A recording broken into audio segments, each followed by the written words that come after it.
Bajaj Pune grand tour 2026 या आंतरराष्ट्रीय cycle स्पर्धेअंतर्गत आजच्या प्रोलॉग रेसने आयोजनातील भव्यता आणि जागतिक स्तरावरील दर्जा अधोरेखित केला।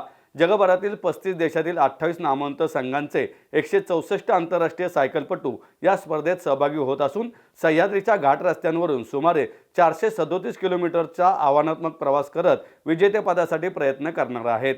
स्पर्धेचा उत्साहवर्धक पूर्वरंग असलेली 7.5 किलोमीटरची प्रोलॉंग रेसला दुपारी 1:30 वाजता सुरुवात झाली। शहरातील नामदार गोपाळकृष्ण गोखले चौक येथे पुणे पोलीस आयुक्त अमितेश कुमार यांनी पहिल्या स्पर्धकाला हिरवा झेंडा दाखवत अधिकृत सुरुवात केली। यावेळी पुणे विभागीय आयुक्त डॉक्टर चंद्रकांत पुलकंडवार, पुणे महानगरपालिका आयुक्त नवल किशोर राम, जिल्हाधिकारी जितेंद्र डोडी, राज्य क्रीडा व युवक कल्याण आयुक्त श्रीमती शीतल तेली उगले, जिल्हा परिषदेचे मुख्य कार्यकारी अधिकारी गजानन पाटील यांच्यासह मान्यवर अधिकारी उपस्थित होते। या प्रोलॉग रेसमध्ये स्पर्धकांनी वैयक्तिक स्वरूपात एकामागोमाग 1 मिनिटाच्या अंतराने सुरुवात केली। ही मास स्टार्स रेस नसून प्रत्येक सायकलपटूची वैयक्तिक वेळ निर्णायक ठरणार आहे। पुणेकर नागरिकांनी शहरातील मध्यवर्ती रस्त्यावरून जाणाऱ्या सायकलपटूंचे उत्साहात स्वागत केले। स्पर्धेच्या पुढील टप्प्यांमध्ये आशिया खंडातील 78, युरोपातील 69 तर ओशनिया, अमेरिका आणि आफ्रिका खंडातील सायकलपटू सहभाग घेत आहेत। भारताचा इंडियन डेव्हलपमेंट संघही या प्रतिष्ठित आंतरराष्ट्रीय स्पर्धेत सहभागी झाला असून देशांतर्गत सायकलिंगसाठी ही स्पर्धा मैलाचा दगड ठरणार आहे। सुरक्षेच्या दृष्टीने स्पर्धा मार्गावर सुमारे 1500 पोलिसांचा कडक बंदोबस्त होता। यामध्ये स्थानिक पोलीस, गुन्हे शाखा, विशेष शाखा, बॉम्बनाशक पथक तसेच शीघ्र कृती दलाचा समावेश होता। वाहतूक व्यवस्थापनासाठी स्वतंत्र नियोजन करण्यात आले। आपत्कालीन वैद्यकीय सेवा, रुग्णवाहिका आणि तांत्रिक सहाय्य पथकेही सज्ज ठेवण्यात आली होती। मंगळवार 20 जानेवारी ते 23 जानेवारी 2026 या कालावधीत पार पडणारी बजाज पुणे ग्रँड टूर 2026 ही स्पर्धा पुणे व परिसराच्या क्रीडा, पर्यटन आणि जागतिक ओळखीला नवे परिमाण देणारी आहे।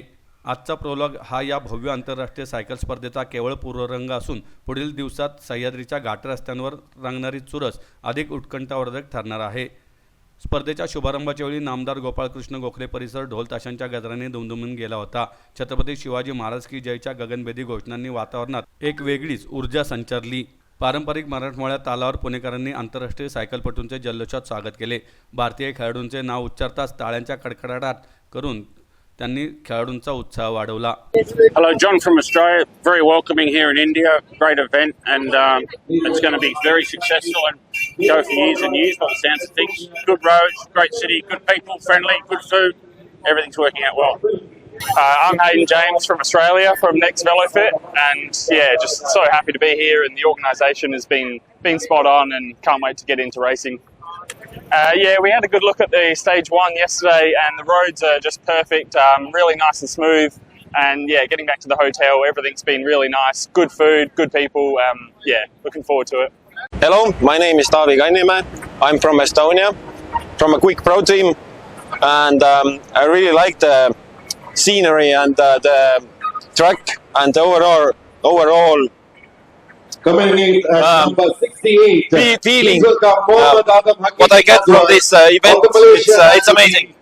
I feel at first I feel grateful I can take a part from that kind of event at all, because I just turned pro, and now I'm in India taking part of such an amazing event. That feels overwhelming to me.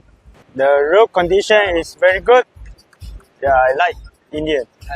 Every guys can come to India holiday.